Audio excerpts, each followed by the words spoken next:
leaked beach photos, a married white lover, studio threats. Dorothy Dandridge didn't just cross Hollywood's unspoken lines, she stomped on them in heels. What she revealed, on and off screen, made her unforgettable and untouchable. The Cotton Club child star. Before she was a Hollywood headline, Dorothy Dandridge was a young performer shaped by ambition and a strict showbiz routine. Her mother, Ruby, had big plans, and early on, Dorothy and her sister Vivian toured as the Wonder Children, delivering song and dance numbers at church events and small theaters. They performed wherever they were allowed, mostly at segregated black venues in the South or big city clubs that bent the rules for child talent. One of those places? The Cotton Club in Harlem. It was flashy, packed with white elites, and completely off-limits to black patrons, unless they were performing. Dorothy stood under the spotlight while knowing she couldn't sit in the audience. Still, the crowd loved them. Lena Horne and Duke Ellington were also regulars there, but Dorothy? She stole attention without saying a word. Her looks helped, no doubt. Wide eyes, perfect skin, and that confidence, that's what got her noticed. But she wasn't just cute. She could harmonize, dance, and land every note with zero effort. The trio performed with Cab Calloway's band and even toured with the Jimmy Lunsford Orchestra. Big names, big stages, no school, no normal life, and no backup plan.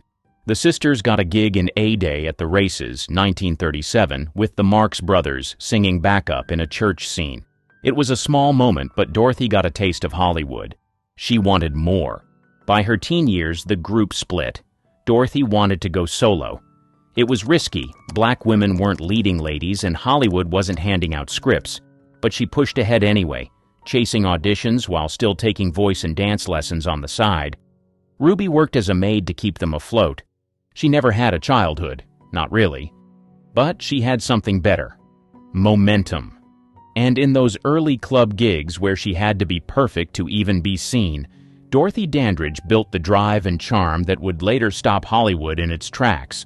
That spotlight never left her, not even when it burned. Hollywood's exotic sideshow. She didn't walk into Hollywood. She was shoved into a box before she got through the door. By the early 1940s, she was auditioning constantly, but the roles were insulting. Island girls, dancers, background beauties, never the lead, and never fully clothed. Producers didn't care about her acting chops. They wanted the cheekbones, the curves, the exotic charm. In Bahama Passage and Hit Parade of 1943, she was styled to look foreign, barely given lines, and used as decoration. Hollywood had no idea what to do with a black woman who looked like a movie star. She played a sexy jungle girl in Tarzan's Peril. She played a sultry singer in Atlantic City. Each time the camera lingered on her body. It was no secret. She was cast to titillate, not to perform. And yet, she made people pay attention. Even with one-liners, she brought presence. She also turned heads off-screen. Dorothy was often photographed in tight gowns with glamorous curls and smoldering eyes. Magazines called her dangerous. Columnists danced around her race, using terms like dusky beauty or foreign allure. They wouldn't say black, but they couldn't look away either. Still, studios wouldn't give her a decent script. She was too beautiful to be taken seriously, and too black for mainstream leads. When she turned down a role as a maid, her agent said she was being difficult. She wasn't. She was just done playing stereotypes. Dorothy knew the system was rigged. If she smiled too much, she was flirtatious. If she didn't, she was cold. She had to show just enough skin to stay booked, but not enough to be banned. A tightrope with no net. The Scandal of Bright Road. In 1953, something strange happened. Dorothy Dandridge got a role with no sultry dresses, no tropical backdrops, and no need to seduce anyone. Bright Road cast her as a soft-spoken, educated schoolteacher in the rural South. It wasn't sexy, it wasn't exotic, it was real. Critics were caught off guard. She shared the screen with Harry Belafonte, who played the new principal. The story followed a troubled young student, and Dorothy's character wasn't there to entertain. She was there to guide. The shock, she pulled it off gracefully. Audiences expected Carmen. They got calm, but that calm was layered. She carried strength in her stillness. She didn't raise her voice or flash a grin to charm her way through scenes. Instead, she delivered quiet power, and it worked. Still, the film flopped at the box office. Studios blamed the cast. They claimed moviegoers weren't ready for a serious drama starring two black leads. Others whispered something different, that Dorothy, without the glamour, wasn't marketable. She didn't buy it. She knew what they were really saying, that her value came from fantasy, not talent. Bright Road had cracked that image. She wasn't just beautiful. She could act. The movie's failure should have buried her, but instead, it put her on a different radar. Directors who once brushed her off now looked twice. Because if she could hold a film without revealing skin, maybe she wasn't just decoration. Maybe she was dangerous in a different way. Dorothy kept her head up. She told a reporter, "I want to play women with depth. I want to make people feel something." Bright Road gave her that. Briefly, the industry took note, but they didn't double down on giving her dignity. Instead, they plotted something else, to test how far she'd go in the other direction, and her next role would silence all doubts. Carmen Jones, Too Hot for Censors. By 1954, Dorothy was done being patient. She landed the lead in Carmen Jones, a role that would define her career and shake Hollywood to its core. The film was an all-black remake of Bizet's opera Carmen, produced by Otto Preminger. Dorothy played Carmen, a factory worker turned seductress. But this wasn't the island girl routine. Carmen had agency, fire, danger. Dorothy played her without flinching. She didn't sing. Opera star Marilyn Monroe dubbed the vocals, but that didn't matter. Her body language told the story. Her stare melted screens. Her movements were deliberate, calculated. Every second screamed confidence. The censors panicked. Dorothy's performance was bold for any woman in the 50s, let alone a black actress. Her wardrobe, filled with off-shoulder tops and tight skirts, wasn't scandalous by modern standards, but in the 50s it was explosive. The Hays Code nearly shut the film down. Audiences were stunned. Some theaters refused to show it. Others doubled security for premiere nights. Black audiences were proud, white audiences were curious, and everyone was talking. Dorothy wasn't just magnetic, she was undeniable. Even critics who dismissed her before called her incendiary. She got an Oscar nomination for Best Actress, making history as the first black woman ever to be recognized in that category. She didn't win. Grace Kelly did, for The Country Girl. But it didn't matter. Dorothy had already broken the rules. Still, the attention wasn't all applause. Church groups called the film immoral. Studios started treating her like she was the character. She got scripts that were all seduction, no story. Once again, her body spoke louder than her talent to the people who held the power. The Forbidden Love Affair. While Carmen Jones was burning up the screen, something else was heating up behind the scenes. Dorothy Dandridge and director Otto Preminger were having an affair. He was powerful, she was rising. He was white, she was black. They didn't flaunt it, but they didn't hide either. Dorothy was photographed entering his apartment. They were spotted dining together, traveling together, and clearly close. Gossip columnists used coded language, unconventional companionship, or European-style friendship. But everyone knew. Otto had no plans to leave his wife. Still, he promised Dorothy the moon, better roles, artistic freedom, real respect in a world that only gave her lust. For a while, she believed him. The studios didn't. Executives saw her as a liability. Public relations teams panicked. Being linked to a white director, especially one who openly supported her, made her a target. Suddenly, the Oscar nominee wasn't fielding offers. She was dodging silence. Friends warned her. Sammy Davis Jr. even told her it would blow up. But Dorothy pushed back. She was tired of rules made to box her in. "I want to love who I want," she reportedly told a confidant. The affair lasted 4 years. In that time, Dorothy became more glamorous, more daring, more frustrated. She was turning down roles as maids and mistresses, waiting for the parts Otto promised. They rarely came. Preminger cast her again in Porgy and Bess in 1959, but the film was a disaster. Critics hated it. Dorothy hated the experience. She felt used. By the end of the decade, the relationship crumbled. When it ended, she was left with no man, no movie, and no momentum.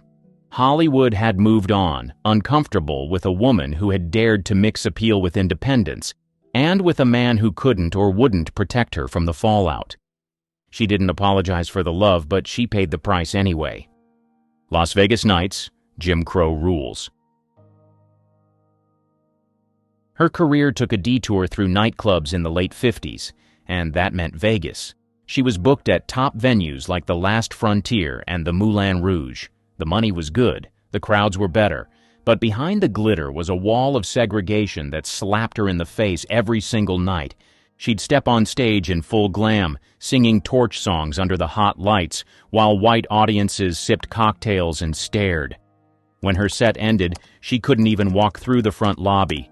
She had to exit through the kitchen. She wasn't allowed to stay in the hotel, swim in the pool, or eat in the dining room. The insult was relentless. One night, she dipped her toe in the hotel pool to cool off. Management drained the entire pool. She was a headliner, but still a second-class citizen. Dorothy didn't just accept it. She pushed back in small ways, demanding better dressing rooms, refusing to use back entrances, leaving hotels that treated her like dirt. Some venues complied, most didn't. Still, the audience adored her. She'd sing "My Heart Belongs to Daddy" and have men falling over themselves. Reporters noted how dangerously poised she was. But offstage, she was alone. No escorts, no protection, no safety net. Vegas made her money, but it took a toll. She drank more, smoked more, slept less. She was tired of being a symbol instead of a star, a fantasy instead of a full person.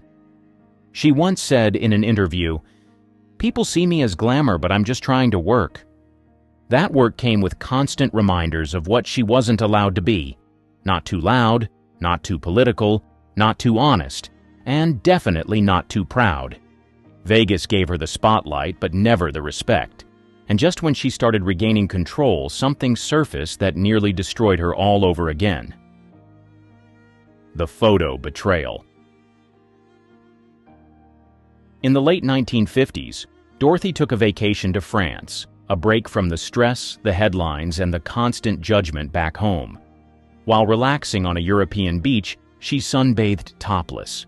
It wasn't a publicity stunt, it wasn't for the cameras. She was just being herself away from the spotlight. But someone was watching. A photographer snapped pictures without her consent. The images weren't immediately published, but they didn't disappear either. A few years later, they resurfaced, quietly passed around, then leaked to the press. The timing couldn't have been worse. Her career was already shaky, and the photos became fuel for gossip columns looking to stir trouble. Dorothy was humiliated. She hadn't posed for anything explicit. She hadn't signed off on the images. But that didn't matter. Just the idea of her in a vulnerable moment became a scandal. Some editors refused to run the photos. Others weren't so cautious. The damage wasn't just public. It was personal. She had fought hard to be taken seriously in an industry that constantly reduced her to her looks. This dragged her back to square one. Studios pulled back. Casting calls stopped coming. People whispered. Hollywood had always been quick to judge women, especially black women, and even faster to punish them. Dorothy tried to fight it, calling it a violation of her privacy, but there were no laws protecting her from what had happened. Friends say she withdrew after that. She stopped appearing at major events. She turned down roles that felt exploitative. But with fewer choices, the work dried up. She once told a reporter, "Everything I've done has been twisted into something it's not." This was one of those moments. The Hollywood Blacklist. She never got blacklisted officially. No written memo, no public scandal, just silence. After Carmen Jones, she should have had her pick of roles. Instead, the phone stopped ringing. She had become difficult in the eyes of studio heads, too independent, too selective, and some said too outspoken. She wasn't taking roles that insulted her intelligence anymore. No maids, no side characters with one suggestive line. But the roles being offered weren't getting better, they were getting fewer. And when she asked for better scripts, producers said she was lucky to be working at all. Some blamed her relationship with Otto Preminger, others pointed to the leaked photos. But underneath it all was the truth. Dorothy had challenged the system too many times, and the system never forgot. She tried to pivot. She took a role in Island in the Sun, a film with racial themes that paired her opposite white actor John Justin. Their on-screen chemistry made studio execs nervous. Most of their scenes were cut. The final version barely hinted at their storyline. It was clear. Hollywood wanted her image, not her full presence. She made a few international films. None made a splash. She auditioned for roles that went to white actresses. Sometimes she wasn't even told the part had been filled. Other times they praised her talent but told her the audience wasn't ready. Dorothy knew what that meant. Behind closed doors, the industry had shut her out. Not with headlines or scandals, but with quiet decisions, missed callbacks, and fading opportunities. There was no public feud, no controversy to point to, just the slow, steady closing of doors. She tried to stay visible, through concerts, talk shows, and appearances, but the momentum was gone. Desperate roles and a deadly spiral. By the early 1960s, Dorothy Dandridge's career was running on fumes. The groundbreaking roles had stopped. The nightclub gigs weren't paying what they used to. She tried to make ends meet with whatever came her way. Low-budget films, overseas productions, anything with a paycheck. She accepted a part in Tamango, a French-Italian film about a slave revolt. It was a heavy topic, but the movie was barely released in the U.S. due to its content. She followed that with Malaga, a crime film shot in Europe, where she played a smuggler. The movie was forgettable, and so was the response. Nothing clicked. She tried television, but the industry had moved on. Younger actresses were on the rise, and studios weren't eager to cast someone they saw as controversial. Even former allies stopped returning her calls. Offers went from slim to none. Bills piled up. She sold off personal items just to get by. At one point, she declared bankruptcy. Financial stress turned to emotional strain. She started relying on medication, prescribed for anxiety, sleep, depression. But the combinations were risky. She'd show up to appearances looking tired or distracted. Friends noticed changes. She was quieter, less present. Some said she was still chasing the comeback. Others said she was just trying to survive. There were attempts at recovery. She announced a new tour, hinted at more film work. She even briefly remarried, though it ended quickly. Nothing stuck. Nothing healed. The pressure never let up. She wasn't just trying to revive a career. She was trying to rebuild a life in an industry that had turned its back on her, and the world wasn't offering second chances. In September 1965, Dorothy was found unresponsive in her apartment. Officially, it was ruled an accidental overdose of antidepressants. She was only 42. There was no dramatic fallout, just a quiet goodbye to a woman the spotlight loved, and then forgot. A death that still raises eyebrows. The official report stated she died of an accidental overdose, but the circumstances felt off. Friends said she had been in good spirits. She was reportedly planning a trip, discussing new work, even making payments on old debts. Nothing pointed to despair. Then there was the physical evidence. A hematoma was found on her forehead, suggesting a fall or impact, but no one could confirm how it happened. There was no sign of forced entry, no note, just silence. Her manager found her alone in her apartment, lying on the bathroom floor. Some believed it was a tragic miscalculation, too many pills taken at the wrong time. Others quietly wondered if the pressures, the loneliness, and the long road of rejection had caught up with her.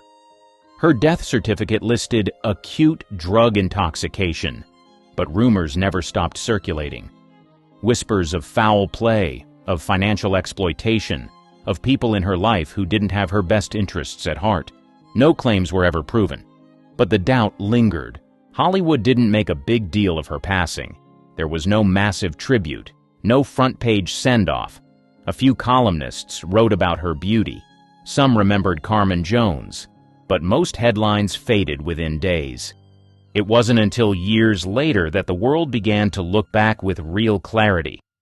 People realized Dorothy wasn't just a glamorous starlet. She was one of the first black women to demand more than scraps in a system built to shut her out. She took risks others wouldn't. She told stories others were afraid to touch, and she made it impossible to ignore her, even when it cost her everything. When you hear the name Frances Farmer, what comes to mind? Maybe her impeccable talent, or maybe her beauty and grace? Well, there's more to this legendary actress than most know about. From the fact that she single-handedly took on the entire system in Hollywood, to the harsh allegations and stumbles that her life and career threw at her, many occurrences would have been best kept secret, but they all make the eventful, sad, tragic, and intriguing life of Frances Farmer. So let's start from the top. The onset of stardom. Frances Elena Farmer was born on September 19, 1913, in Seattle, Washington. Her mother, Cora Lillian Van Ornum, was a boarding house operator and dietitian, while her father, Ernest Melvin Farmer, was a lawyer. Her father came from Spring Valley, Minnesota, and her mother was from Oregon, with roots tracing back to pioneers. Frances had an older sister named Edith, an older brother named Wesley, and an older half-sister named Rita from her mother's first marriage. Tragically, before Wesley and Edith were born, her mother lost another daughter to pneumonia during infancy. When Frances was just 4 years old, her parents separated, and her mother moved the children to Los Angeles to be closer to her sister, Zella. In early 1925, the family relocated to Chico, California, where Lillian pursued a career in nutrition research. However, the demands of caring for her children soon overwhelmed her, and she decided it was best for them to return to their father in Seattle. Their Aunt Zella drove them to Albany, Oregon, where they boarded a train back north. This turbulent period had a profound effect on Frances. She later recalled that the trip marked the end of her dependent childhood, forcing her to grapple with the unpredictable nature of adults and her shifting home life. Lillian eventually returned to Seattle after her home in Chico burned down, but she and Ernest remained separated. The family shared a household, though the parents did not reconcile. In the fall of 1929, when Frances was 16, Lillian and Ernest finalized their divorce, and Lillian moved to Bremerton, Washington, leaving the children with their father. Frances attended West Seattle High School, where she distinguished herself not only as a student, but as a writer. In 1931, as a senior, she entered a writing contest sponsored by Scholastic magazine and won $100 for her essay titled "God Dies." This essay, influenced by her readings of Friedrich Nietzsche, was a bold exploration of her spiritual doubts and agnosticism, controversial for its time, and reflective of her intellectual curiosity and independent thinking. After high school, Frances enrolled at the University of Washington, initially majoring in journalism. She worked various jobs to support herself, including stints as an usherette, waitress, tutor, soap factory laborer, and singing waitress at Mount Rainier National Park. During her sophomore year, she became involved in the university's drama department, starring in numerous plays such as Helen of Troy, Everyman, and Uncle Vanya. Her performance in the 1934 production of Alien Corn earned her favorable reviews, signaling her potential as a serious actress. In her final year of college in 1935, Frances won a contest for the leftist newspaper The Voice of Action, which awarded her a trip to the Soviet Union. Despite her mother's objections, Frances accepted the prize, motivated by her desire to see the pioneering work of the Moscow Art Theater. This trip fueled speculation about her political beliefs, with some suggesting she was a communist. The same year, she graduated with a Bachelor of Arts degree in drama, setting the stage for her entry into Hollywood. An illustrious career begins. In the summer of 1935, after returning from the Soviet Union, Frances Farmer made a stop in New York City with the aim of beginning a theater career. During her stay, she met talent agent Shepard Traub, who saw her potential and connected her with Oscar Serlin, a talent scout from Paramount Pictures. Serlin arranged a screen test for Farmer, which led to an incredible opportunity. Paramount offered her a 7-year contract, which she signed in New York City on her 22nd birthday. Following her screen tests on Long Island, Farmer moved to Los Angeles to commence her work with Paramount. Upon her arrival, she underwent dental surgery to correct a gap in her front teeth, a common procedure for aspiring stars to meet Hollywood's beauty standards. She spent countless hours on the Paramount studio lot, engaged in screen testing and extensive training. By November 1935, she had secured her first role in the B-movie Too Many Parents, 1936, a comedy about young men in military school. The film was a box office success, marking a promising start to her Hollywood career. Shortly after completing the film in February 1936, Farmer married Leif Erikson, a fellow Paramount contract player she had met on the studio lot. With her marriage, she continued to build her career, landing a lead role in the drama Border Flight. Later that same year, Farmer achieved a significant milestone by being cast in her first A feature, Rhythm on the Range, a Western starring Bing Crosby. She later reminisced about the film, revealing that she had a crush on Crosby since high school and felt awestruck to work alongside him as his leading lady in her first major film. The film garnered favorable reviews and significantly boosted Farmer's public reputation. After its release, Paramount studio head Adolph Zukor called her and advised her to start acting like a rising star. However, Farmer resisted the Hollywood lifestyle, preferring to spend time at her home in Laurel Canyon with Erikson and declining invitations to Hollywood parties and events. In an attempt to market her, Paramount branded her in press releases as the star who would not go Hollywood, emphasizing her eccentric fashion choices. During the summer of 1936, Farmer was lent to Samuel Goldwyn to appear in Come and Get It, based on Edna Ferber's novel. In the film, she portrayed a young woman pursued by her mother's former lover. Initially directed by Howard Hawks, the film saw a directorial change when William Wyler replaced Hawks midway through production. Farmer, unsure about the change, clashed with Wyler during filming. Wyler later commented that the nicest thing he could say about her was that she was unbearable. Despite their tumultuous working relationship, Hawks admired Farmer's talent, stating she had more talent than anyone he had ever worked with. The film's premiere took place in Seattle, Farmer's hometown, where she maintained a quiet and reserved demeanor, leading to news reports labeling her as cold and aloof.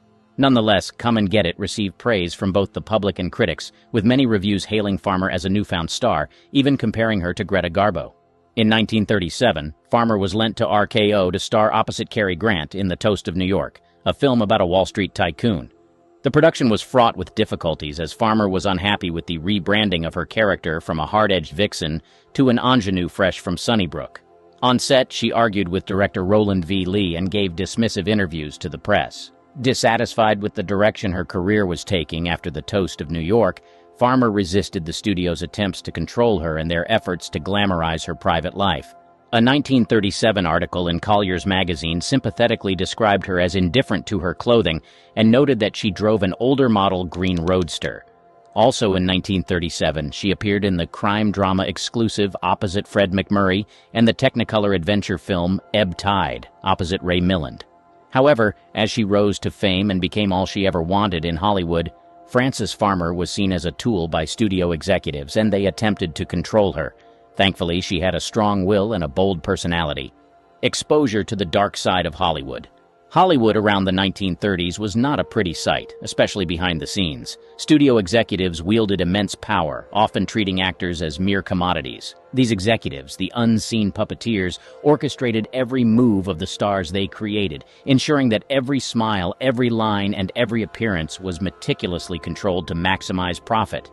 They thrived on the submission and conformity of their stars, but Frances Farmer was not one to conform. From the moment she set foot in Hollywood, Farmer's fiery spirit and determination to retain her individuality were evident. While most newcomers would eagerly submit to the studio's demands, Frances displayed an unusual defiance. Paramount Pictures, one of the most influential studios, quickly realized they had a different kind of star on their hands. Despite their attempts to mold her into the perfect Hollywood actress, Frances resisted fiercely.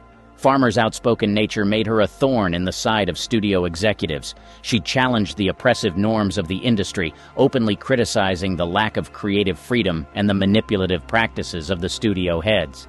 She refused to attend glamorous parties, shunned the superficial lifestyle, and publicly derided the industry's pretentiousness. This rebellious attitude was both a strength and a vulnerability. One significant clash occurred during the filming of Come and Get It.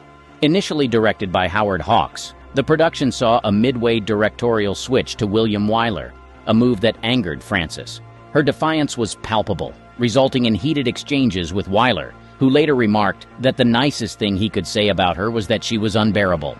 Yet Hawks, who had seen her talent firsthand, maintained that she possessed more talent than anyone he had ever worked with.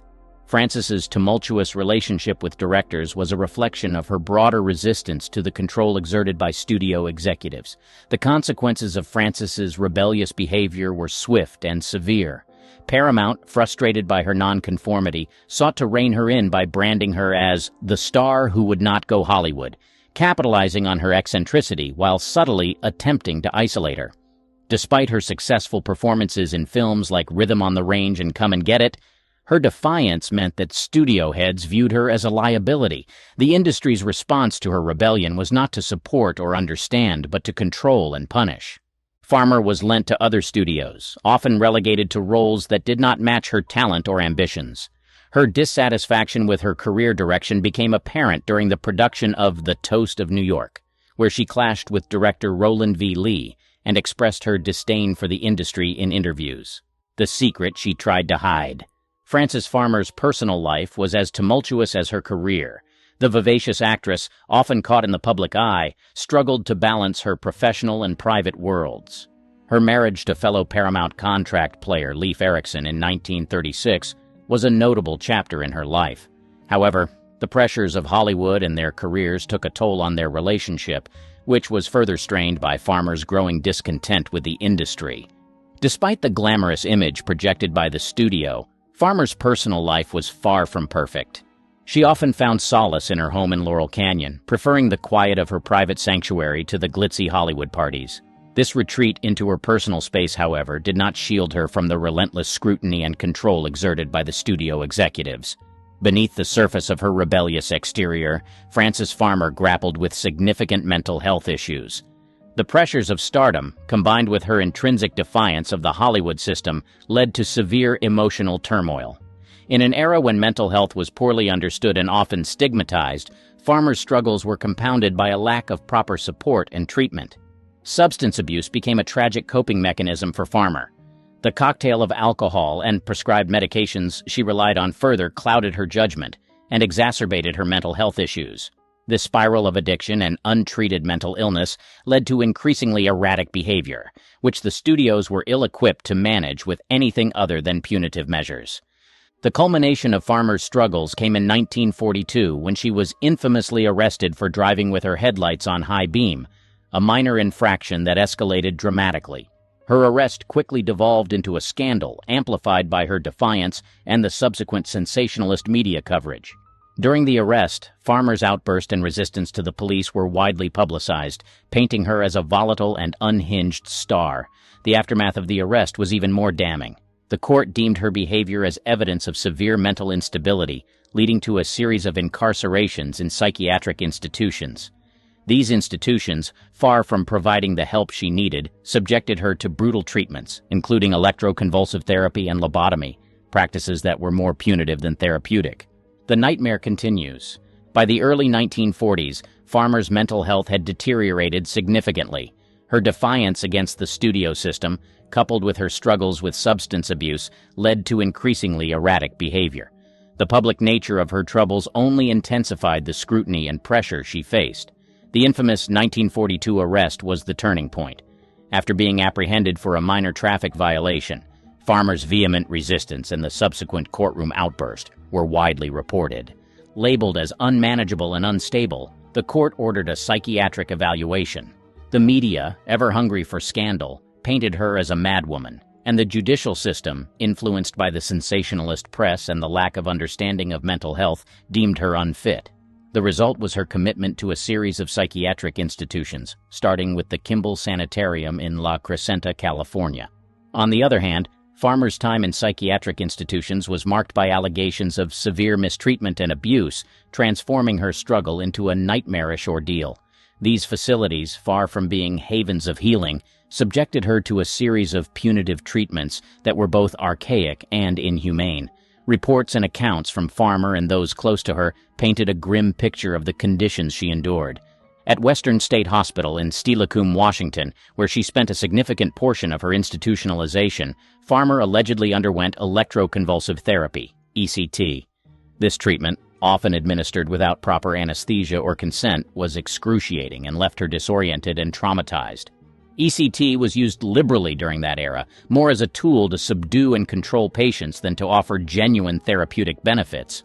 Farmer also recounted being subjected to hydrotherapy, which involved being submerged in cold water for extended periods, and prolonged solitary confinement. These methods were intended to break her spirit and force compliance. However, the most harrowing allegation was that of a transorbital lobotomy, a procedure that was rumored but never conclusively proven. If true, this would have had devastating and irreversible effects on her mental and emotional faculties. Beyond the physical torture, Farmer faced psychological abuse and neglect. Isolated from her family and friends, she was stripped of her dignity and humanity. The staff, seeing her as merely another unruly patient, treated her with contempt and indifference. This compounded her sense of abandonment and hopelessness, deepening her psychological scars. The years Frances Farmer spent in psychiatric institutions irreparably damaged her life and career. Emerging from the harrowing experiences, she was a shadow of her former self. The once vibrant and defiant actress was now subdued, her spirit broken by the relentless abuse and mistreatment. The stigma of her institutionalization followed her, overshadowing her previous achievements and tainting public perception. Her career, once brimming with potential, was in ruins. Hollywood, ever fickle, had moved on, and the industry that once celebrated her talent now shunned her. Attempts to resurrect her career met with limited success. In the 1950s, Farmer made sporadic appearances on stage and television, but she was never able to recapture the heights of her early success. The public, conditioned by years of scandalous headlines, viewed her with a mixture of pity and suspicion. The psychological toll of her institutionalization was profound. Farmer struggled with trust and intimacy, her relationships marred by the trauma she endured. Her mental health, though somewhat stabilized, remained fragile, and she battled with the lasting effects of the abuse for the rest of her life. The narrative of her life became a cautionary tale of the brutal realities faced by those who fall out of favor with Hollywood's powerful elite. Failed attempts at a comeback. Emerging from the shadows of psychiatric institutions in the early 1950s, Frances Farmer embarked on a courageous journey to reclaim her career and life. The Hollywood she re-entered was markedly different from the one she had left, with new stars and shifting trends. Despite the odds, Farmer's determination to revive her career was unwavering. Farmer's first significant step towards a comeback came with her return to the stage. She appeared in regional theater productions, where she found solace and a semblance of normalcy. Farmer's attempts to revive her career were met with challenges, both within the industry and in her personal life. The Hollywood elite, wary of her troubled history, were reluctant to offer her significant roles. The industry's focus on youth and glamour further marginalized Farmer, who was now in her 40s and bore the scars of her ordeals. The press, ever eager for sensational stories, continued to scrutinize her every move.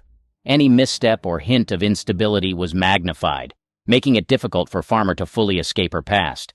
The constant public and media scrutiny took a toll on her mental health, exacerbating her struggles. On a personal level, Farmer faced numerous obstacles. Her relationships were often strained by the residual effects of her institutionalization and the trauma she had endured. Trust issues and emotional scars made it difficult for her to form lasting connections. She experienced periods of isolation and depression, battling the lingering demons of her past. Farmer's financial situation was also precarious.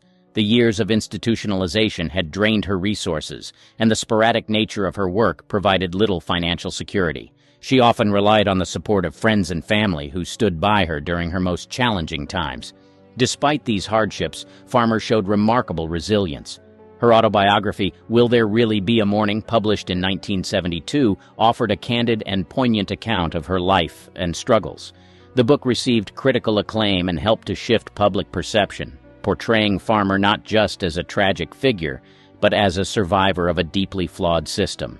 Her sad final years. Frances Farmer's final years were a blend of quiet resilience and lingering sorrow.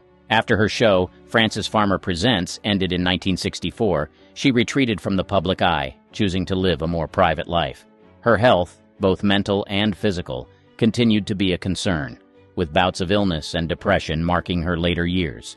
In the late 1960s, she moved to a small home in Indianapolis, where she lived with a companion who provided care and support. Her life became one of relative solitude, far removed from the glitz and glamour of Hollywood. Yet, in this quiet existence, Farmer found a degree of peace.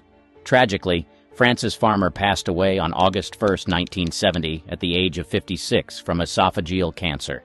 Her death marked the end of a tumultuous journey. Behind the glamour of old Hollywood was a hotbed of scandal. Think love triangles, blackmail, and rumors so wild they'd make Twitter explode today. The Clark Gable and Loretta Young love child scandal. One of the most whispered about was the rumor that Clark Gable fathered a secret child with Loretta Young. The year was 1935, and the two were co-stars in The Call of the Wild. Off camera, it was said sparks flew. Gable, married to socialite Rhea Langham, had a reputation for on-set flings. Loretta Young, on the other hand, was known for her strict Catholic faith and carefully curated image of innocence. After filming Wrapped, Young disappeared from the spotlight. Months later, she returned, announcing she had adopted a baby girl named Judy. Her story was that Judy was an orphan who needed a home, but Judy's striking resemblance to Gable, right down to his distinctive ears, made the cover story hard to believe. Whispers of an affair and a secret pregnancy circulated immediately. Both stars stayed quiet. Gable, often referred to as the King of Hollywood, never publicly addressed the rumors. Young stuck to her adoption claim, protecting her career and reputation. Insiders, however, hinted that Gable made secret visits to Judy, further fueling the speculation. MGM reportedly stepped in to bury the story, fearful of how it might damage its stars. For nearly 6 decades, the truth remained hidden.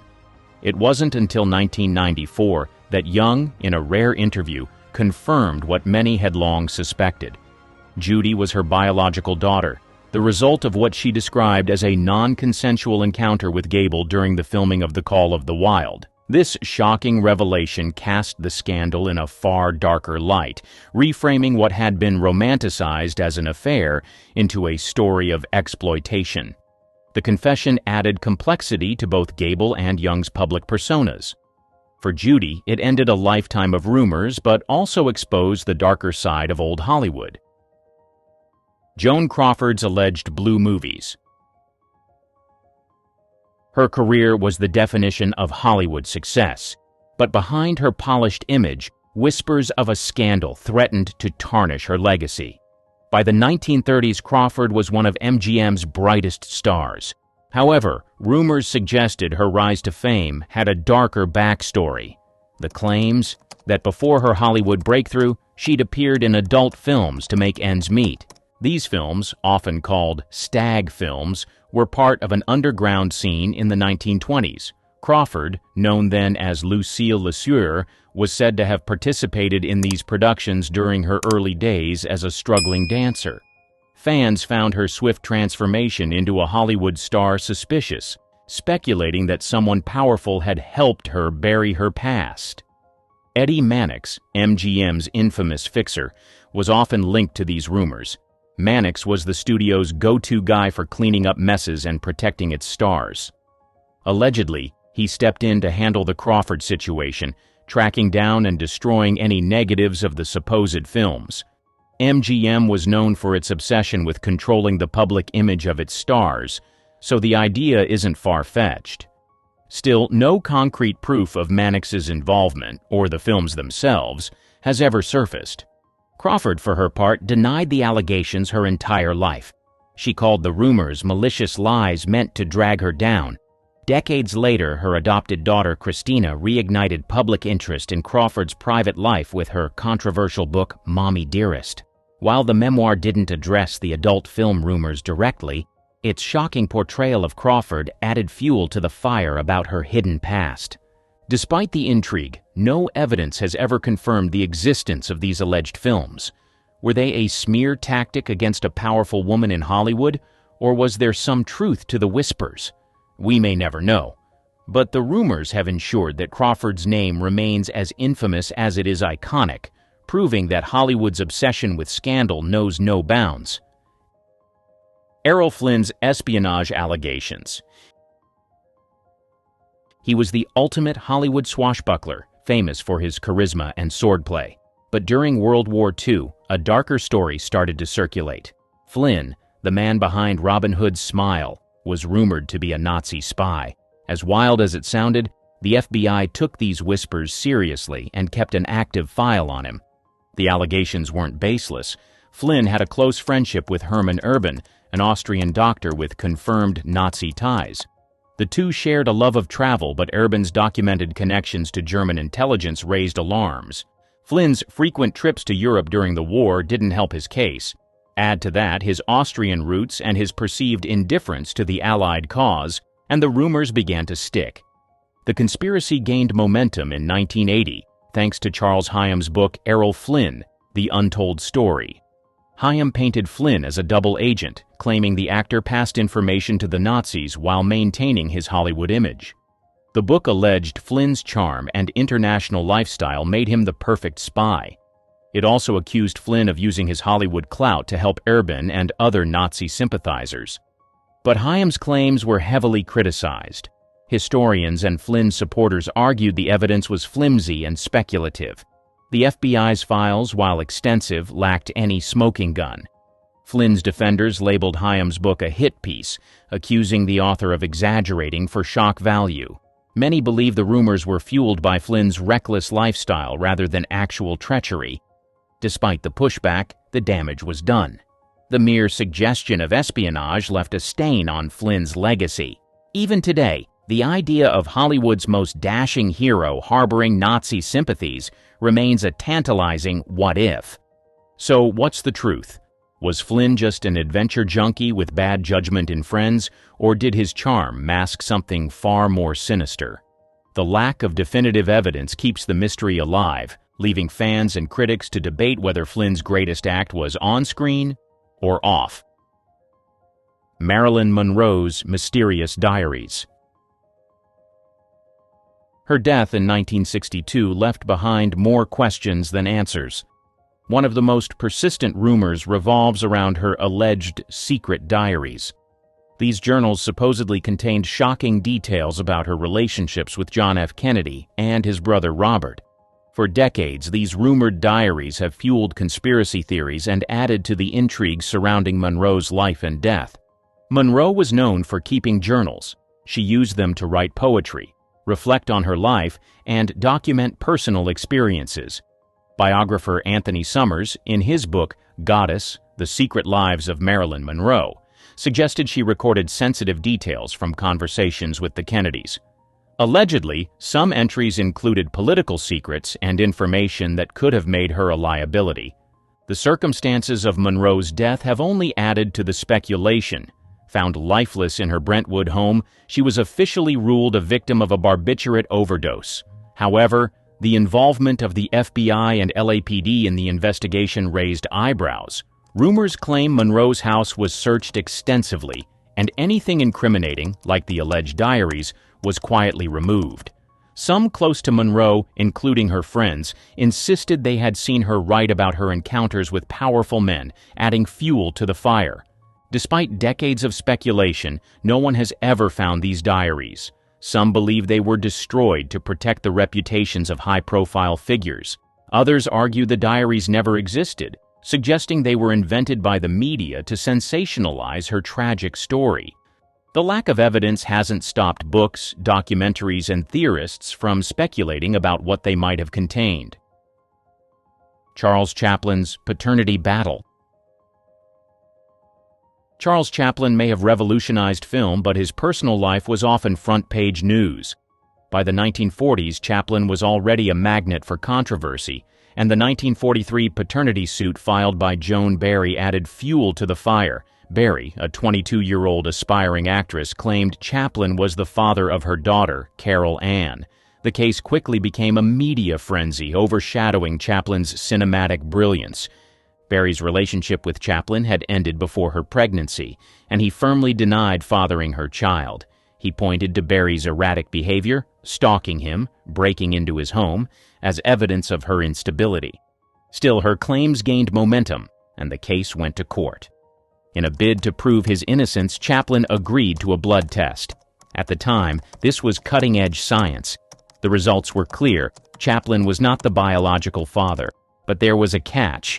Under California law, blood tests were inadmissible in paternity cases.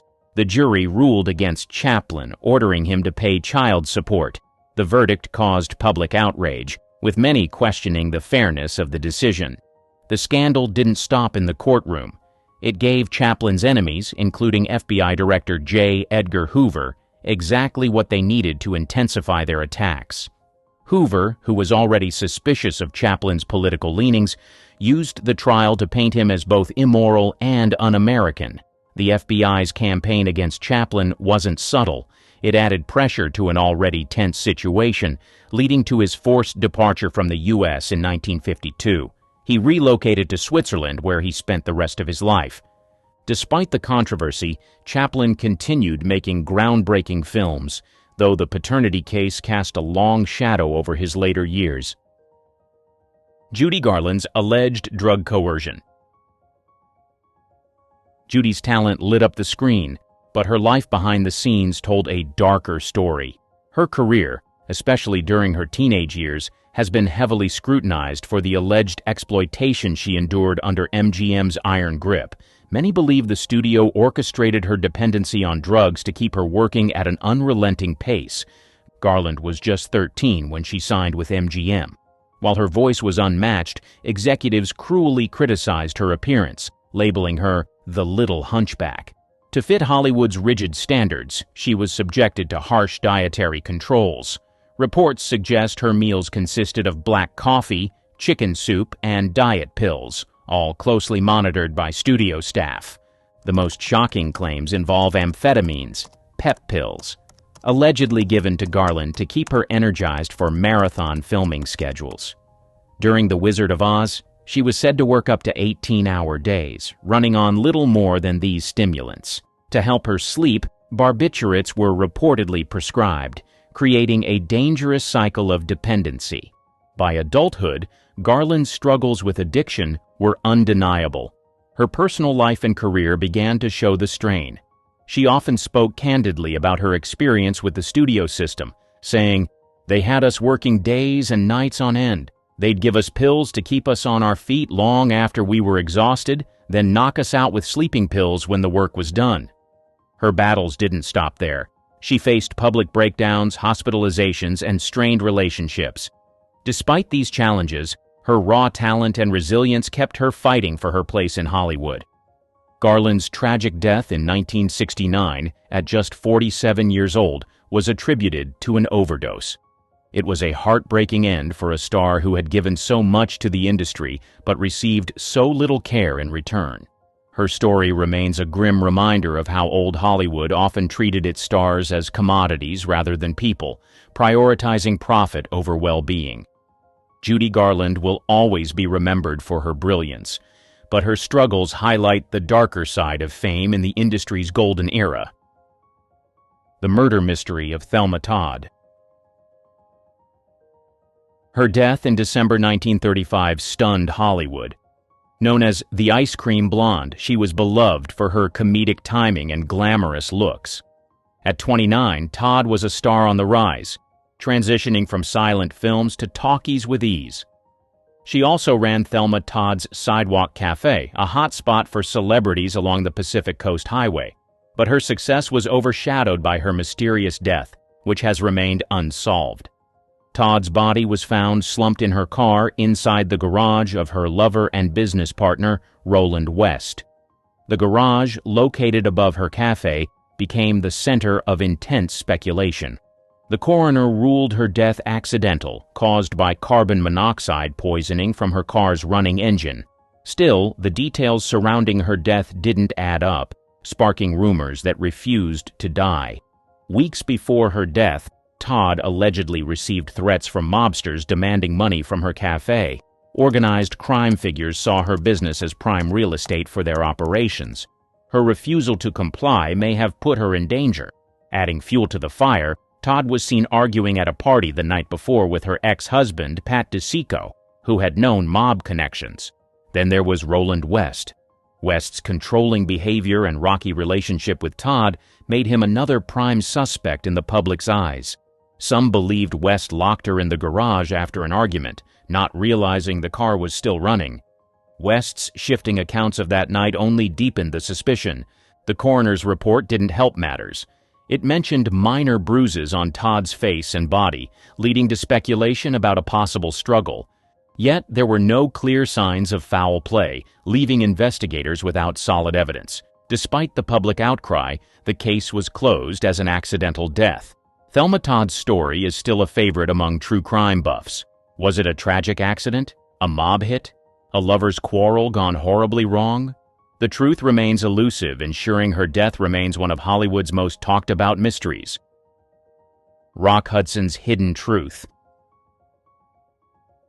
He had it all: looks, charm, and a career most actors could only dream of. He became Hollywood's go-to leading man in the 1950s, starring in romantic hits that solidified his image as the ultimate symbol of masculinity. Fans loved him, studios relied on him, and his name alone could sell out theaters. But behind the perfectly polished exterior was a secret that Hollywood worked overtime to keep hidden. Rumors about Hudson's sexuality began circulating early in his career. Back then, even a hint of being gay could end a star's career.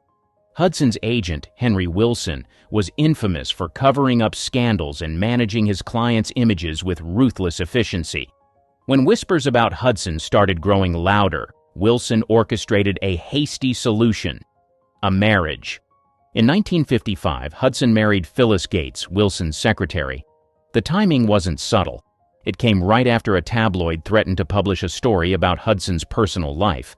Gates later claimed she didn't know Hudson was gay when they married, but skeptics have doubted her version of events. The marriage lasted 3 years, but by then it had served its purpose: silencing the rumors. Behind closed doors, Hudson lived a carefully compartmentalized life. Close friends and co-stars knew the truth, but loyalty and fear of the industry's backlash kept them quiet. Studio executives wielded immense power and had no problem squashing tabloid stories that could tarnish their golden boy. Everything changed in 1985 when Hudson announced he had immune deficiency syndrome. He was the first major celebrity to publicly disclose the diagnosis, a move that shocked fans and confirmed the rumors.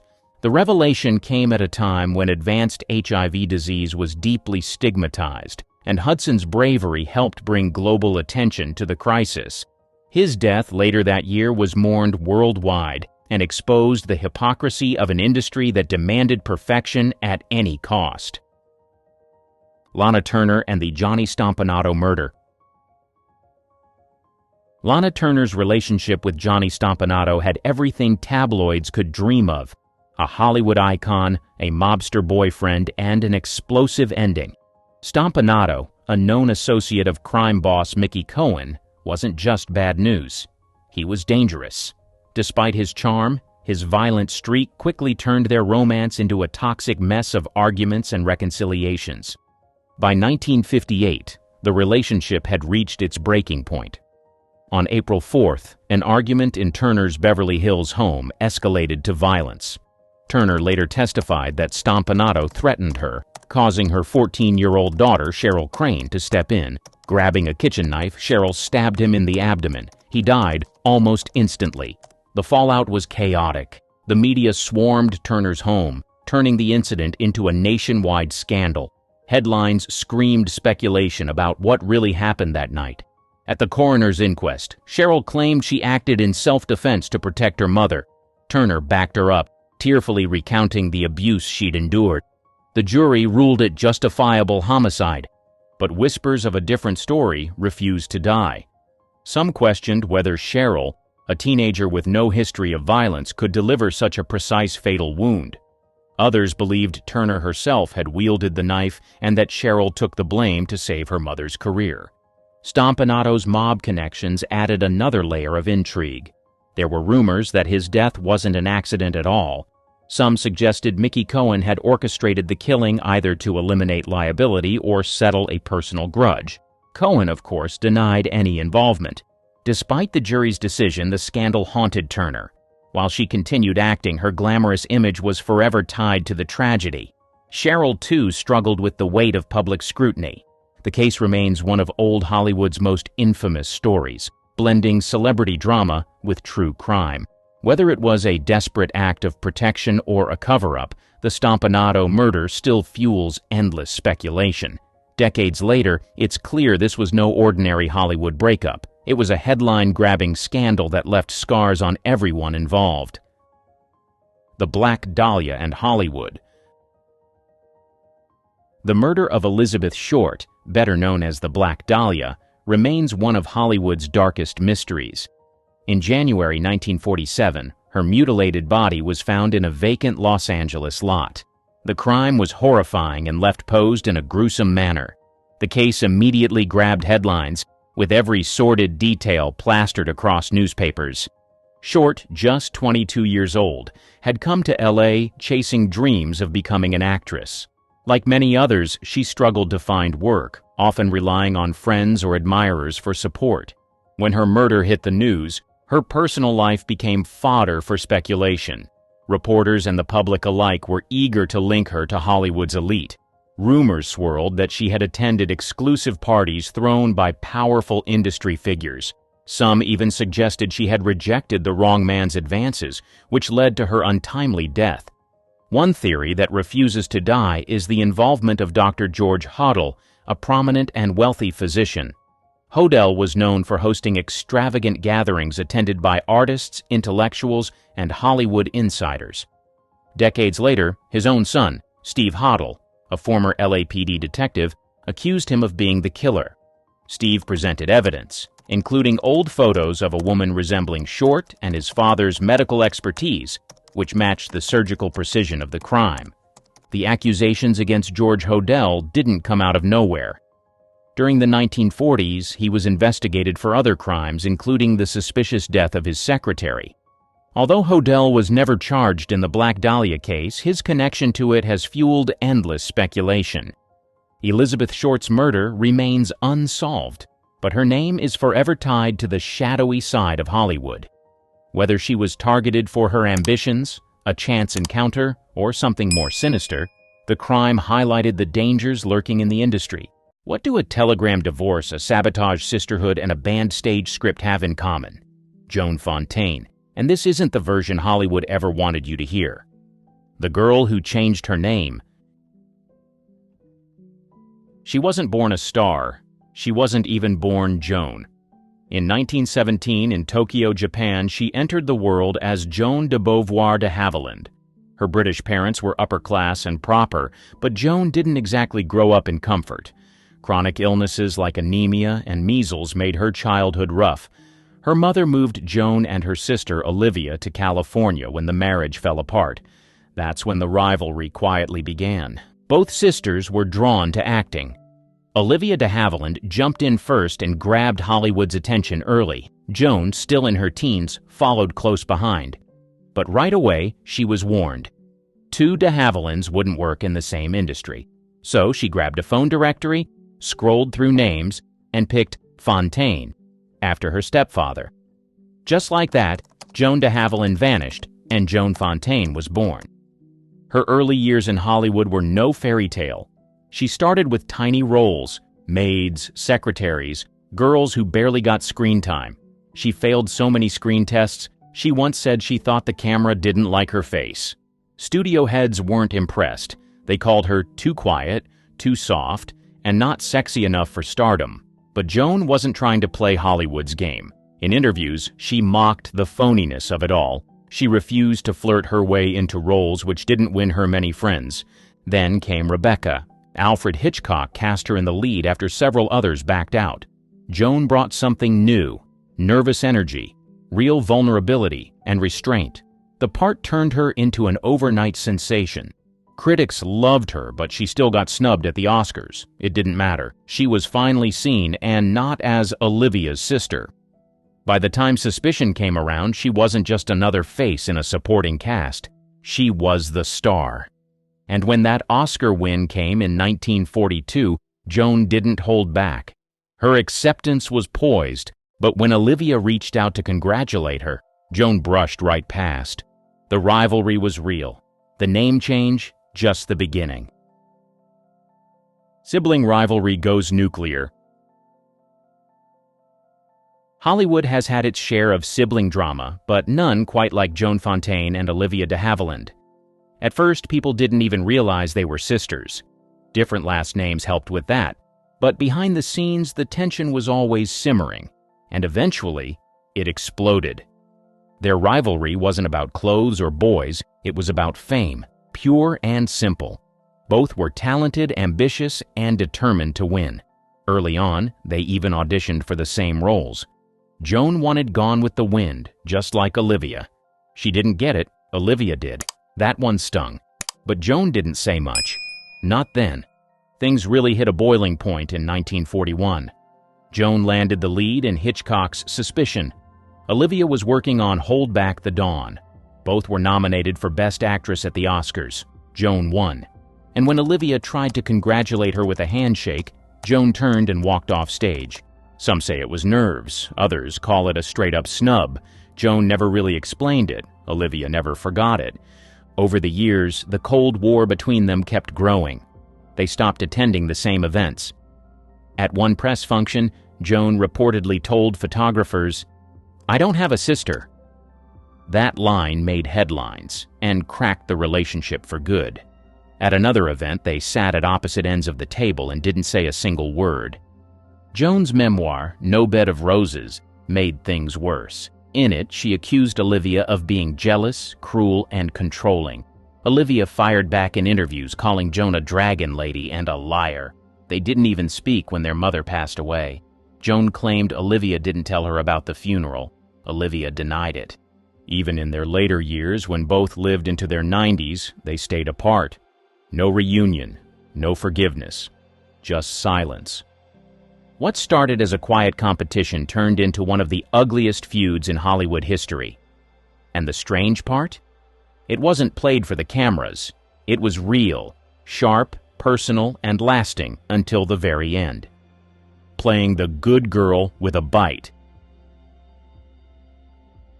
She made her name playing shy, delicate women, soft-spoken types who looked like they might cry if you raised your voice. Her characters in Rebecca and Suspicion fit that mold perfectly. But off-screen, Joan wasn't that girl. Behind the scenes, she was sharp, stubborn, and surprisingly blunt. Crew members often said she was more sarcastic than sweet. While directors expected her to stay quiet and compliant, Joan asked hard questions. She didn't flirt to get ahead and didn't care who liked her. When one producer suggested she smile more, she replied, "Why? Does it help you act better?" She smoked constantly and gambled for fun. At Hollywood parties, she told dirty jokes and made fun of studio bosses to their faces. More than once, she was asked to tone it down, especially in interviews. Her reply? "I'll speak how I speak. Don't ask if you don't want the answer." Even other actors were caught off guard. Cary Grant, who starred with her in Suspicion, once said she had a quiet steel behind her eyes.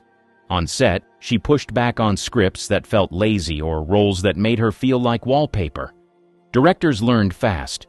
You couldn't just place her in the background and expect her to play nice. This contrast between her screen image and real personality baffled some fans. They expected her to be soft and fragile. Instead, she came off cool and calculating. In one interview, she admitted she hated the word nice because it usually means you're forgettable. That attitude came with a price.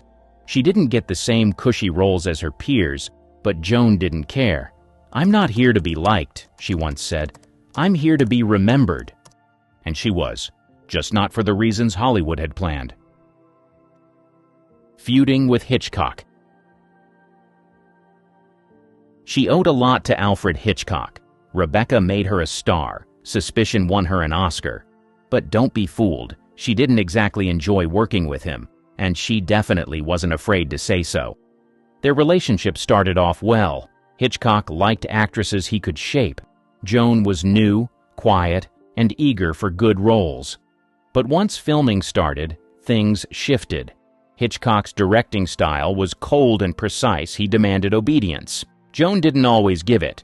During Suspicion, she fought him on how her character should be played. He wanted her passive, confused, almost childlike. Joan thought the role deserved more edge. She questioned blocking, refused to cry on cue, and didn't like being handled like a puppet, as she put it. They butted heads often. Hitchcock reportedly told producers he'd never work with her again. Joan didn't care. She told friends that Hitchcock had a woman problem. He liked his actresses blonde, blank, and obedient. "I was blonde," she said, "but I wasn't going to be blank." Things came to a breaking point after Suspicion wrapped. The studio re-edited the film so that Cary Grant's character came off less threatening, and Joan's character seemed more naive. Hitchcock hated the change, but Joan refused to reshoot scenes unless her contract was renegotiated. She knew her worth, and she wasn't going to be pushed around. After that, Hitchcock moved on to other blondes. He worked with Ingrid Bergman, Grace Kelly, and Tippi Hedren. Joan was never on his call sheet again. Years later, when asked if she'd ever work with him again, Joan smirked and said, "Only if I directed." Hollywood marriages, Fontaine style. She didn't do quiet romances or picture-perfect marriages. She had 4 husbands and left each one with her signature flair. From the start, she made it clear. She wasn't looking for someone to complete her. She wanted someone who wouldn't get in her way. Her first marriage was to actor Brian Aherne in 1939. On paper, they looked perfect. In reality, Joan found him dull. She said he treated her like a chatty little girl. After 4 years, she was done. She filed for divorce, citing mental cruelty. Translation: she was bored. Next came William Dozier, a producer. They married in 1946 and had a daughter, Deborah. That didn't smooth things over. Joan once said William had a marvelous head for business except when it involved me. She'd correct him and challenge his decisions during meetings. He didn't like that. They divorced in 1951. Her third marriage was to Collier Young, the ex-husband of actress Ida Lupino. The marriage started fast and fell apart faster. Joan filed for divorce by telegram while she was traveling in Hong Kong. When asked why, she said, "Better than waiting until I got home and forgot." They stayed friends afterward, which surprised everyone. Her final marriage was to a sports writer named Alfred Wright Jr. By then, Joan was nearing 50. She said he was young and flexible, which amused her. But after 5 years, she ended it like the others, with no regret and no looking back. Joan didn't apologize for how her marriages ended. She believed in love, just not in losing herself. She once said, "The only constant in my life has been me. Everyone else comes and goes." That attitude made her hard to pin down and impossible to control. War work that raised eyebrows. While other Hollywood stars posed for war bond posters, Joan Fontaine decided to do something else, something real. When World War II broke out, she didn't just slap on a uniform for a photo op. She trained as a nurse's aide, drove military vehicles, and visited wounded soldiers in actual hospitals. Not sound stages. The public didn't quite know what to make of it. Joan joined the Hollywood canteen, sure, but she also worked with the American Women's Voluntary Services. She took part in civil defense drills, learned how to administer first aid, and even got certified in air raid protocol. One studio head begged her to stop, worried she'd get injured or ruin her star image. She ignored him. Then came Yank magazine, a publication aimed at boosting morale among U.S. troops. Joan agreed to a photo shoot, but not just any shoot. The pictures showed her in silky robes with her hair undone and her legs exposed. For the time, it was practically scandalous. The troops loved it. Middle America? Not so much. Some conservative outlets slammed her, saying it was unbecoming for an Oscar winner to pose like that. Joan didn't flinch. "If it helps a soldier get through the day," she said, "I'll wear silk." She believed glamour had its place, even in war, especially then. Joan also toured hospitals and gave speeches at army bases. She didn't just wave and leave. She sat with soldiers, held their hands, and listened to their stories. One nurse later said, "She wasn't just acting caring. She really was." Even with all this, she never stopped working.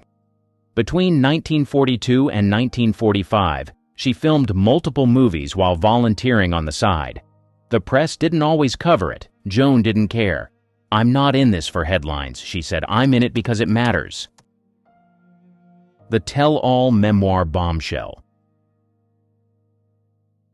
By the late 1970s, Joan Fontaine had stopped caring what Hollywood thought of her. So when she published her memoir, No Bed of Roses, she didn't hold back. The book wasn't soft or sentimental. It was sharp, detailed, and at times brutal. She went straight for the jugular. The feud with Olivia? It was in there, fully exposed.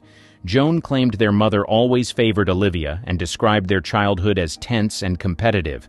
She recounted the infamous Oscar night, saying Olivia was cold and never truly happy for her success. Joan even revealed she and Olivia hadn't spoken in decades, not even after family deaths. The book didn't stop with family.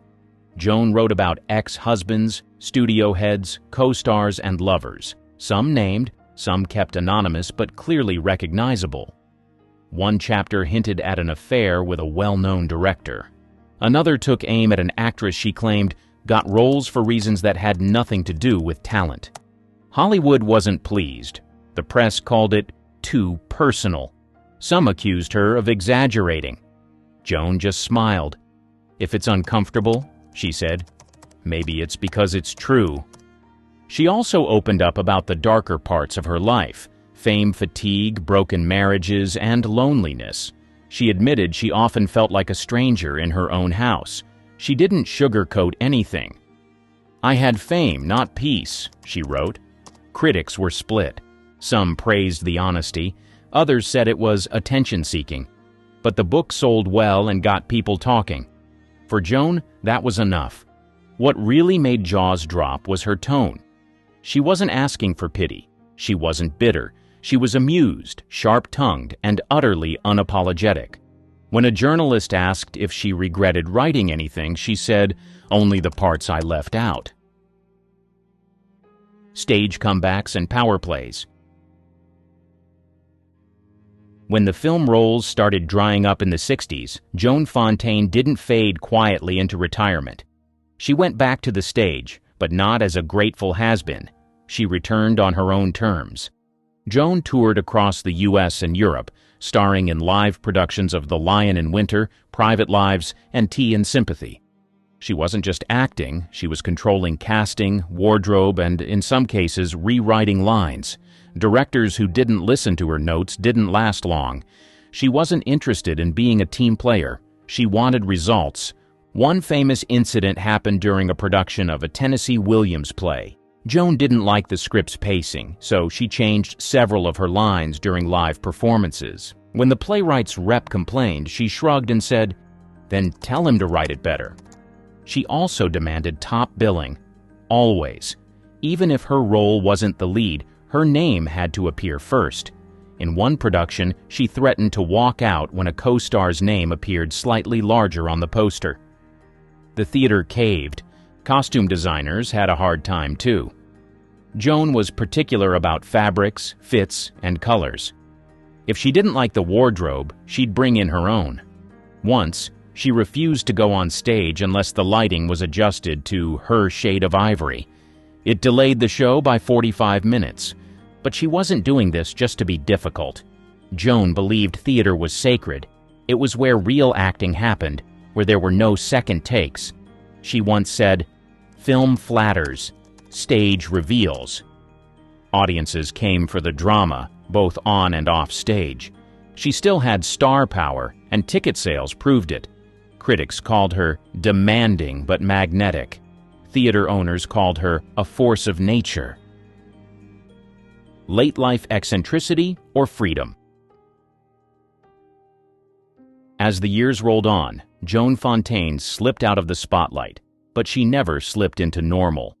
In her final decades, she lived in Carmel-by-the-Sea, California, far from the cameras, surrounded by dogs, books, and old film reels. Friends and neighbors called her eccentric. Joan called it peace. She spent her days gardening, painting, and writing letters to fans. But don't picture a cozy old lady in a rocking chair. Joan was still sharp, still snarky, and still very much herself. She'd host dinner parties and assign guests roles from her old films. If someone showed up late or forgot their character, she'd send them home. No second chances. Joan also had a thing for rules. Her rules. She didn't allow small talk in her home. Visitors had to be invited, not just drop in. She reportedly once turned away a journalist because they wore jeans. "This isn't a barn," she said, shutting the door. Her dogs were her real companions. She talked to them more than people and gave them names like Scamp, Dancer, and Lily Pons. She said they were better conversationalists than most actors she worked with. She left instructions in her will for how each dog should be cared for after her passing. She also kept scrapbooks, detailed journals, and boxes of personal letters, many of which offered blunt takes on old co-stars, politics, and aging. One letter to a friend read, "I don't miss fame. I miss being underestimated." Even at 90, she gave interviews with a sharp tongue. She called modern Hollywood a circus and said too many actors can't even speak clearly. When asked if she'd ever reconcile with Olivia, she replied, "If I wanted peace, I'd take a nap." The final word was hers. She died in her sleep on December 15, 2013, at age 96. She left this world the same way she lived in it, on her own terms, quietly defiant, and a little bit mysterious. She passed away in her Carmel home, with her dogs nearby and her affairs already in perfect order. No press statements, no deathbed regrets, just a quiet end to a loud legacy. Olivia de Havilland, still alive at the time, issued a short, polite statement. There was no sign of a reunion, no mention of reconciliation.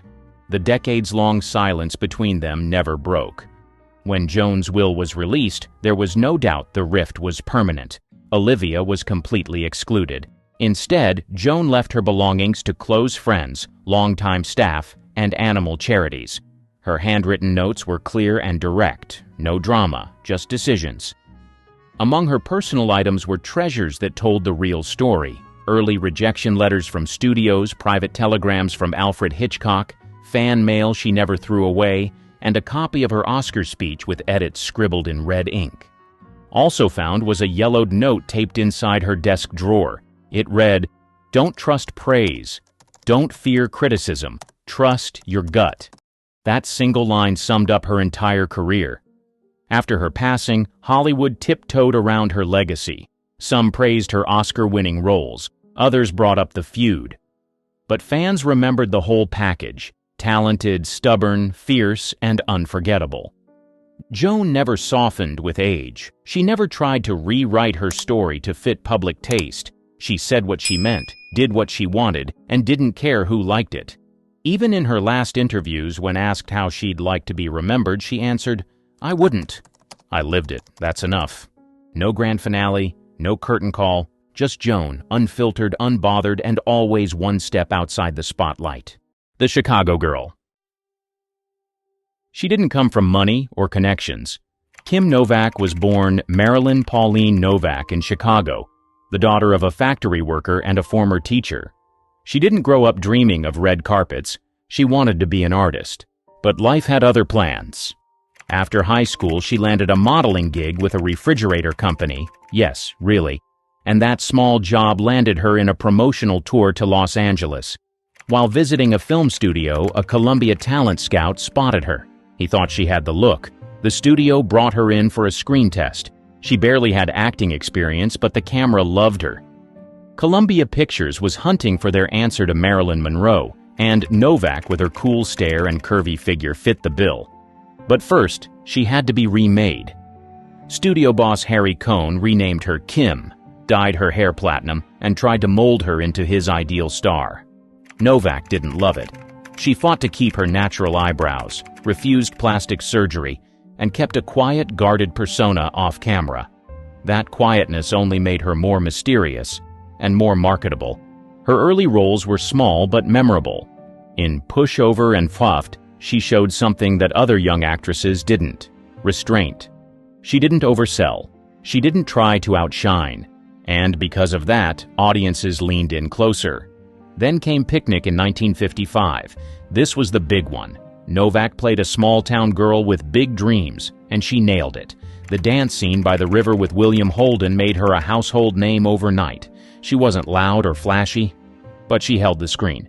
By the end of the decade, Kim Novak wasn't just Columbia's top star. She was one of the highest-paid women in Hollywood. She hadn't followed the rules. She'd written her own. Not bad for a girl who used to pose next to kitchen appliances. The makeover that sparked controversy. Hollywood didn't just cast Kim Novak, they tried to sculpt her. The minute she signed with Columbia, the transformation began. Harry Cohn, the studio chief, had one mission: turn Novak into Columbia's answer to Marilyn Monroe.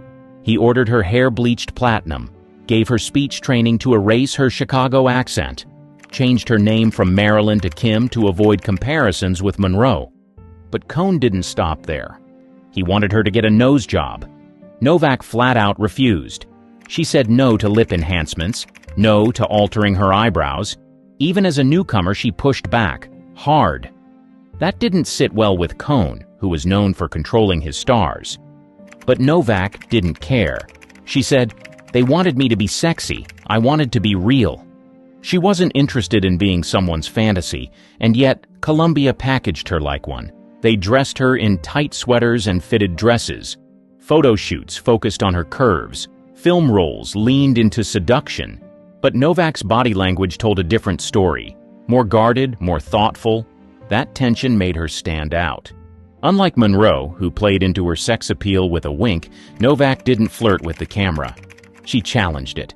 Her screen presence was cool, detached, even a little sad, and people couldn't get enough of it. The public bought the fantasy. Critics were split. Some called her wooden. Others said she was hypnotic. Either way, she kept landing leading roles. Behind the scenes, she hated the Hollywood machine. She said she felt like a puppet at times, but acting paid the bills and gave her power she didn't grow up with. Her defiance wasn't loud. It was quiet, steady, and visible in every performance. And it made her dangerous to a studio system built on obedience. Kim Novak didn't just survive the makeover, she flipped it on its head. Heat behind the camera in Picnic. By 1955, Kim Novak was still new, still unproven, but Columbia rolled the dice and cast her as Madge Owens in Picnic. It was a bold move. The role was emotional, romantic, and carried a quiet tension that could easily fall flat in the wrong hands. Novak made it unforgettable. On set, things were intense. Her co-star, William Holden, was a seasoned actor and a heavy drinker. Their chemistry was real, but complicated. Holden reportedly didn't want to do the now iconic dance scene by the river. He thought it was embarrassing. Novak disagreed. She knew that scene would define the movie. It did. Shot in slow, sultry motion with the song Moonglow playing, that scene showed a kind of physical intimacy that was rare in films at the time. No kissing, no dialogue, just energy. It said everything without saying a word. Off-screen, Holden and Novak had tension too. She was shy, guarded, he was flirty, older, and married. They didn't date, but rumors followed them for years. The press called it simmering. Columbia called it magic.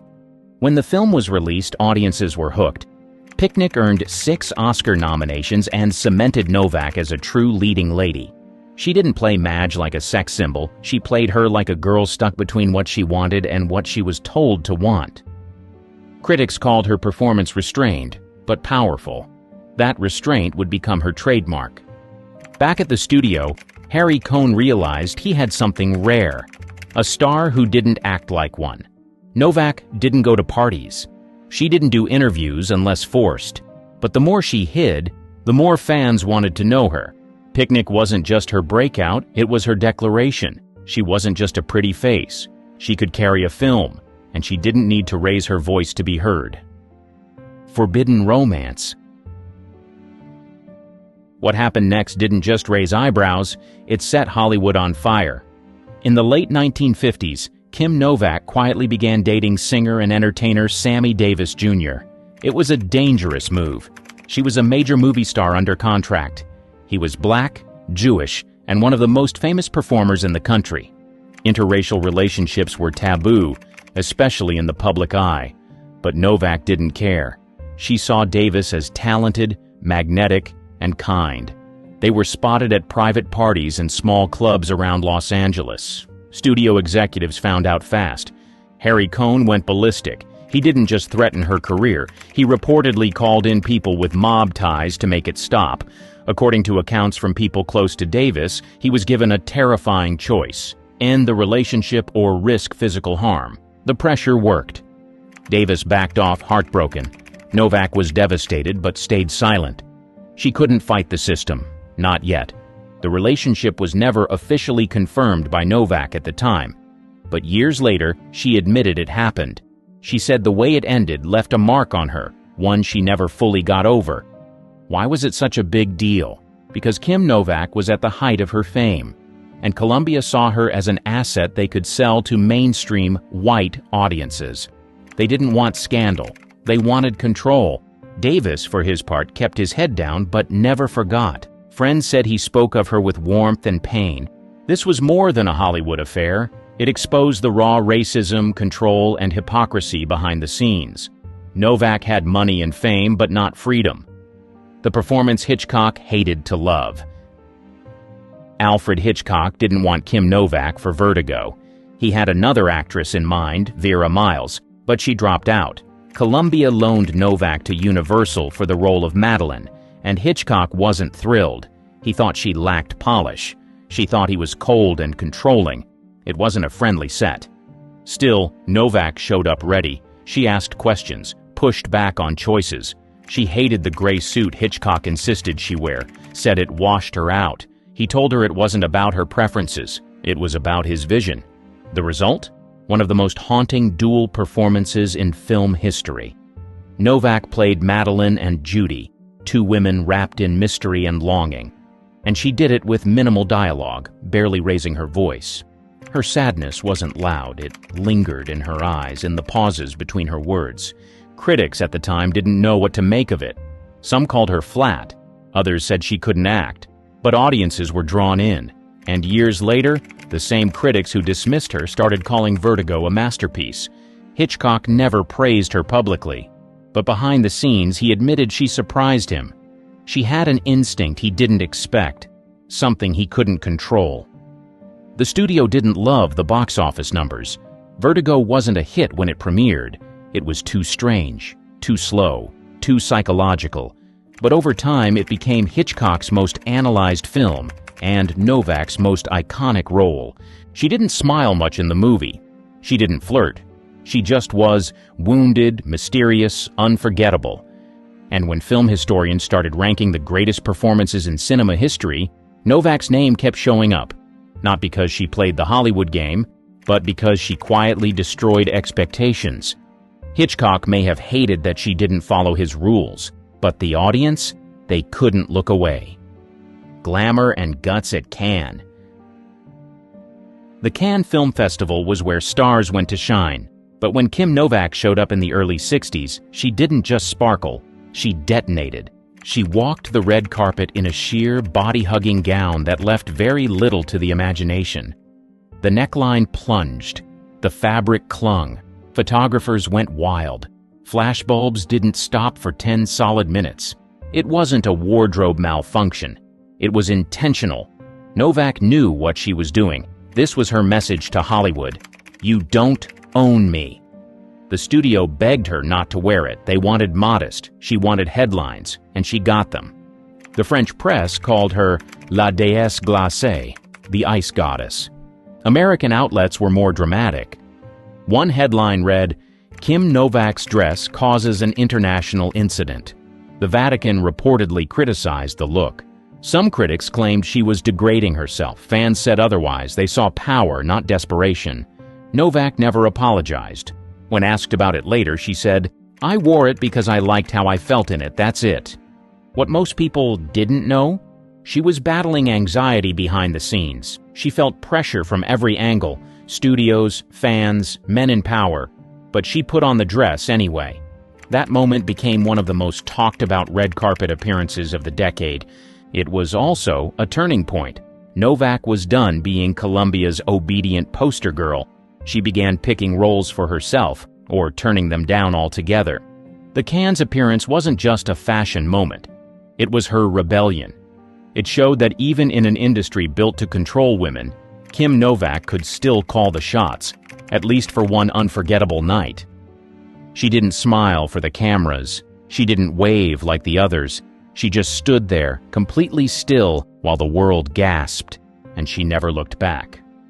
Hollywood's most expensive mistake. After Vertigo, studios thought pairing Kim Novak and Jimmy Stewart again was a guaranteed hit.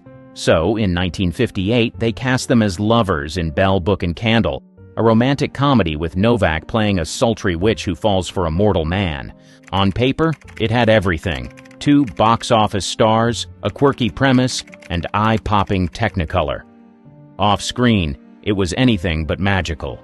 The film was rushed into production to ride the buzz from Vertigo, but the tone was uneven. Part comedy, part fantasy, part moody romance.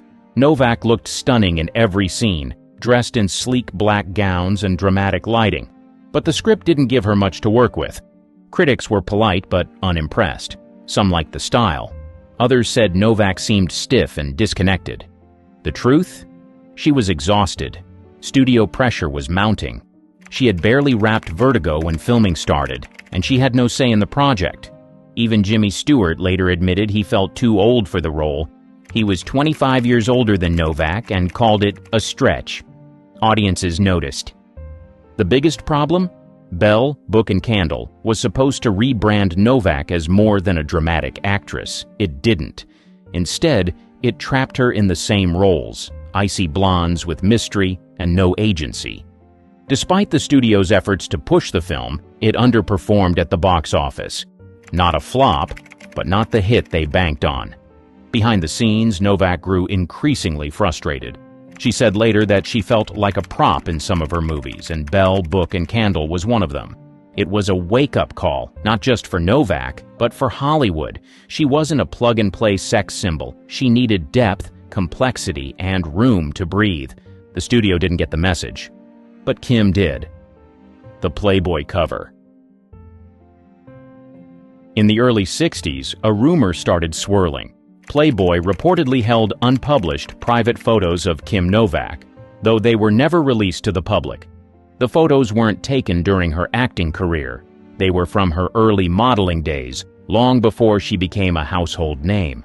Back then, she posed under a different name for small-time photographers. Nothing explicit, but racy enough that they'd cause a scandal if published. Hugh Hefner allegedly wanted them. Badly. He knew Novak had a mysterious, untouchable image. Releasing those photos could sell 1 million issues. But there was a problem. Novak's Columbia contract included strict moral clauses. If the photos went public, it could wreck her career, or trigger a lawsuit. When Novak found out, she was livid. Her lawyers stepped in immediately. Threats of legal action followed. Hefner backed off, publicly. Still, whispers didn't stop. For years, fans speculated whether the photos existed at all. Playboy insiders later confirmed they did, but they never saw the light of day.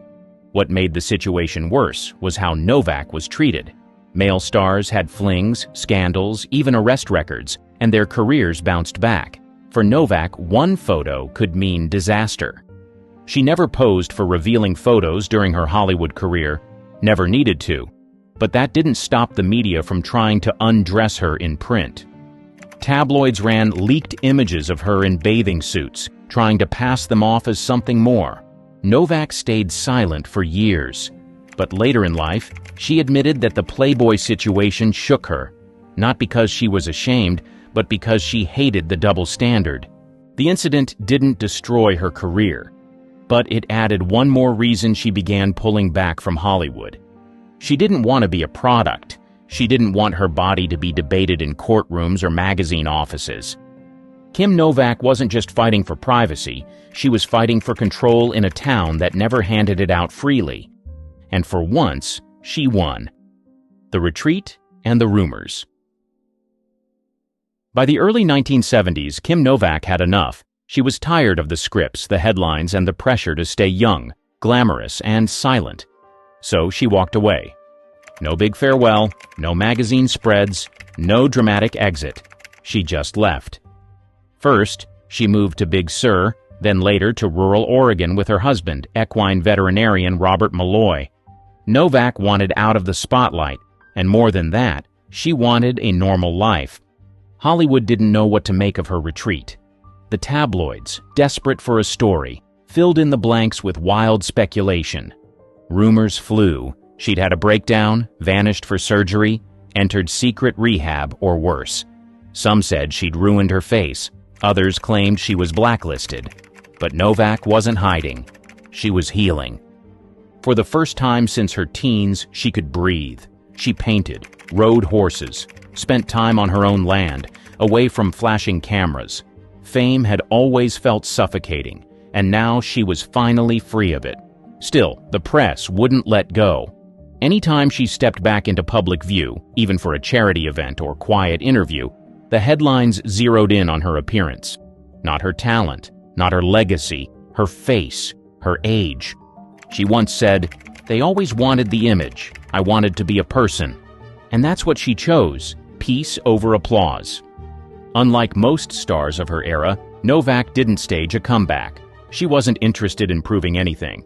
She took occasional roles on her terms, like a 1991 TV movie with Ben Kingsley. But the Hollywood machine? She'd left it behind. Her withdrawal wasn't a collapse. It was control. She took back her narrative in the quietest, most powerful way possible, by walking away and never needing to return. And in doing so, she forced people to confront a hard truth. Sometimes, the most radical thing a woman in Hollywood can do is disappear on purpose. The Oscars return. In 2014, Kim Novak walked back into the lion's den. She hadn't appeared on a major Hollywood stage in years, so when she stepped out at the Academy Awards to present an animation award alongside Matthew McConaughey, the crowd was surprised and then stunned.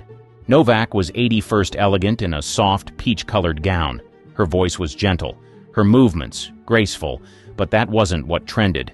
Within minutes, social media erupted with commentary, not about her films or the fact that one of Hitchcock's most iconic leading women was on stage again, but about her face. Plastic surgery rumors exploded. Some viewers mocked her speech while others criticized her appearance in cruel public tweets. But Novak didn't flinch. She delivered her lines and exited with poise. What the public didn't know was that Novak had battled cancer years earlier. She'd had treatments that affected her appearance, including facial nerve damage. Like many aging women in the public eye, she'd also experimented with cosmetic procedures, something she later admitted with regret. Days after the Oscars, she posted a personal note on Facebook. "I wanted to look nice for the Oscars. I wasn't prepared for the cruelty." She didn't deny using fillers. She didn't play victim. She spoke honestly about fear, vulnerability, and the brutal expectations placed on women, especially aging women in Hollywood. And something shifted. The mockery turned into a conversation. Celebrities like Rose McGowan and fans around the world came to her defense. People began questioning why women over 60 are treated like punchlines for simply existing.